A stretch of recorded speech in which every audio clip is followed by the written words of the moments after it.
Hello friends, எல்லாருக்கும் வணக்கம். உங்கள் எல்லாரையும் மறுபடியும் சந்திக்கிறதுல ரொம்ப ரொம்ப சந்தோஷம். இன்றைக்கி நம்மளோட பார்ட் 2 பிளேட்ஸ் கிச்சன் சேனலில் என்ன பார்க்க போகிறோம் அப்படின்னு பார்த்தீங்கன்னா, இன்றைக்கி உருளைக்கிழங்கும் காளானும் சேர்த்து கறிக்குழம்பு டேஸ்ட்டில் ஒரு குழம்பு ரெசிபி எப்படி பண்ணுறதுன்னு பார்க்க போகிறோம்.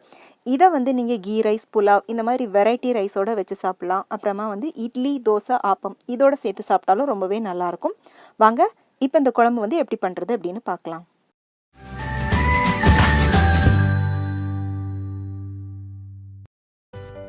முதல்ல இந்த குழம்பு பண்ணுறதுக்கு நம்ம சிம்பிளாக ஒரு மசாலா வறுத்தரைக்கணும். அதுக்கு ஒரு கடாயில் 3 கிராம்பு, 3 ஏலக்காய், ஒரு சின்ன துண்டு பட்டை போட்டுக்கோங்க. அடுத்ததாக 1 டீஸ்பூன் மல்லி விதை, 1/2 டீஸ்பூன் சீரகம், 1 டீஸ்பூன் கசகசா, 1/2 டீஸ்பூன் மிளகு, கூடவே ஒரு 10லிருந்து 15 முந்திரி பருப்பு போட்டுக்கோங்க. இப்போ இதில் நம்ம கொஞ்சமாக எண்ணெய் ஊற்றி வறுக்க போகிறோம். அதனால் இது கூட ஒரே 1 டீஸ்பூன் அளவுக்கு தேங்காய் எண்ணெய் சேர்த்துக்கோங்க. தேங்காய் எண்ணெய் சேர்த்துட்டு அடுப்பை மீடியம் ஹீட்டில் வச்சுட்டு இதை கொஞ்சம் வறுத்துக்கலாம். இது கூடவே ஒரு பெரிய வெங்காயத்தை சும்மா ரஃபாக கட் பண்ணி போட்டு வதக்கிக்கோங்க. பெரிய வெங்காயம் இல்லைன்னா அதுக்கு பதிலாக நீங்கள் சின்ன வெங்காயம் கூட போட்டுக்கலாம். சின்ன வெங்காயம் சேர்க்குறதா இருந்தால் ஒரு 7-8 வெங்காயம் சேர்த்துக்கோங்க. இப்போ வெங்காயம் ஒரு பாதி அளவு வதங்கி வந்ததும் இது கூட ஒரு 1/2 கப் அளவுக்கு துருவுன தேங்காய் சேர்த்துக்கோங்க. தேங்காய் சேர்த்துட்டு நல்லா வதக்கி விட்டுக்கோங்க. இப்போ இந்த வெங்காயம், தேங்காய், ஹோல் கரம் மசாலா எல்லாம் நல்லா வறுபடணும். நல்லா வறுபட்டு ஒரு வாசனை வரும், அது வரைக்கும் வறுத்துக்கோங்க. இதோட கலர் மாறணும் அப்படின்னு அவசியம் இல்லை.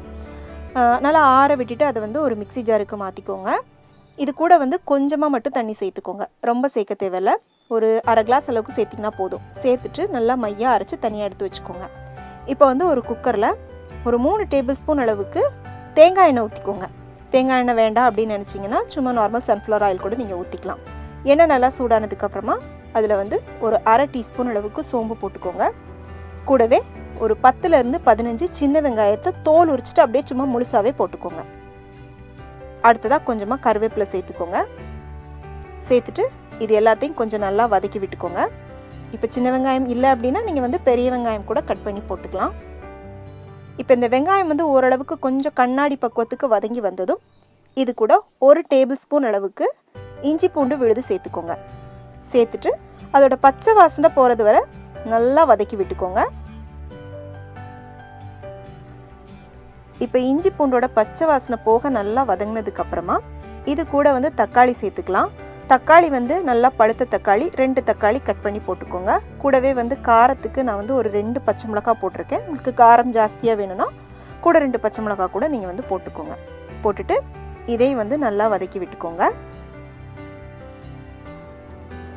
இப்போ தக்காளி இந்த அளவுக்கு கொஞ்சம் நல்லா வதங்கினதுக்கப்புறமா இது கூட நம்ம காளான் சேர்த்துக்கலாம்.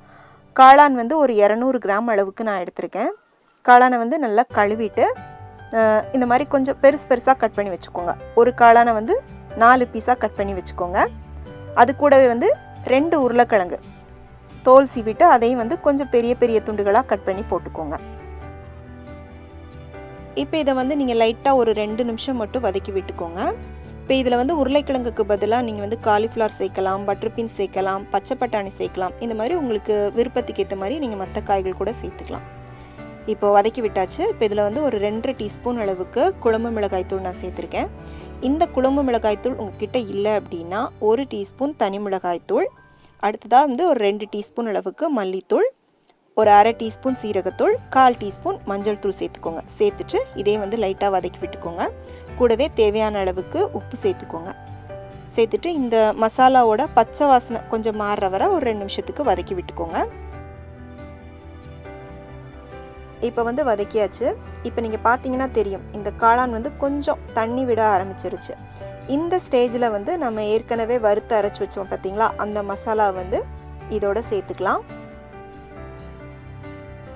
இப்போ இந்த மசாலா சேர்த்துட்டு இது கூட நீங்கள் உடனே தண்ணி சேர்க்கக்கூடாது. இதை கொஞ்சம் நேரத்துக்கு வதக்கி விட்டுட்டு அதுக்கப்புறமா நம்ம இது கூட தண்ணி சேர்த்துக்கலாம். இப்போ வதக்கியாச்சு. இப்போ நான் மசாலா அரைச்சி அந்த மிக்ஸி ஜாரை கழுவிட்டு இது கூட நான் தண்ணி சேர்த்துருக்கேன். தண்ணி உங்களுக்கு குழம்பு கன்சிஸ்டன்சி எவ்வளோ வேணுமோ அதுக்கேற்ற அளவில் நீங்கள் தண்ணி சேர்த்துக்கோங்க.